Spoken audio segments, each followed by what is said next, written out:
ఏపీలో గత పాలనా కాలంలో రియల్ ఎస్టేట్ రంగం తీవ్రంగా వెనుకబడిపోయింది. అప్పటి వైఎస్ఆర్ కాంగ్రెస్ పార్టీ హయాంలో ఈ రంగం నిద్రాణ స్థితిలోకి వెళ్లిపోయింది. పనులన్నీ ఆగిపోవడంతో వేలాది మంది కూలీలు ఉపాధి కోల్పోయారు. ఎన్నో సంస్థలు, పెట్టుబడిదారులు తమ వ్యాపారాన్ని ఆపేసి పొరుగు రాష్ట్రాలైన తెలంగాణ, తమిళనాడు వైపు మళ్లారు. ప్రభుత్వ ఆదాయాలు భారీగా తగ్గాయి. అప్పుల పాలవడమూ తప్పలేదు. ఈ పరిస్థితులను గమనించిన ఆంధ్రప్రదేశ్ ముఖ్యమంత్రి చంద్రబాబు నాయుడు ఇప్పుడు రియల్ ఎస్టేట్ రంగాన్ని తిరిగి బలపరిచే దిశగా కీలక నిర్ణయాలు తీసుకుంటున్నారు.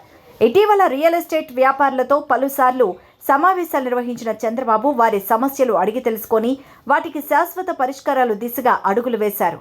తాజాగా రియల్ ఎస్టేట్ రంగంపై కూటమి ప్రభుత్వం తీసుకున్న నిర్ణయాల వల్ల రాష్ట్ర వ్యాప్తంగా ఈ రంగంలో పుంజుబాటు మొదలవుతుందని అంచనాలు వేస్తున్నారు. తక్కువ ధరకు ఇసుక అందజేయడం, స్థల యజమానులతో ఒప్పందాలు చేసుకునే సమయంలో ప్రభుత్వానికి చెల్లించాల్సిన స్టాంప్ డ్యూటీని 4% నుంచి కేవలం 1% తగ్గించడం లాంటి కీలక నిర్ణయాలు ఈ రంగానికి ఊతమివ్వనున్నాయి. నెరెట్కో, క్రెడాయి వంటి నిర్మాణ రంగ సంస్థలకు ప్రభుత్వ ప్రోత్సాహకాలు లభించబోతున్నాయి. వీరు కోరిన ప్రాంతాల్లో భూములు కేటాయించేందుకు కొత్త విధానాన్ని అమలు చేయనున్నారు. బిల్డర్స్కు అన్ని అనుమతులు ఒకే వేదికపై, అదే సింగిల్ విండో విధానంలో ఇవ్వనున్నట్టు ప్రభుత్వం స్పష్టం చేస్తోంది. ఇకపై వారు ప్రభుత్వ ఆఫీసుల చుట్టూ తిరగాల్సిన అవసరం లేదు.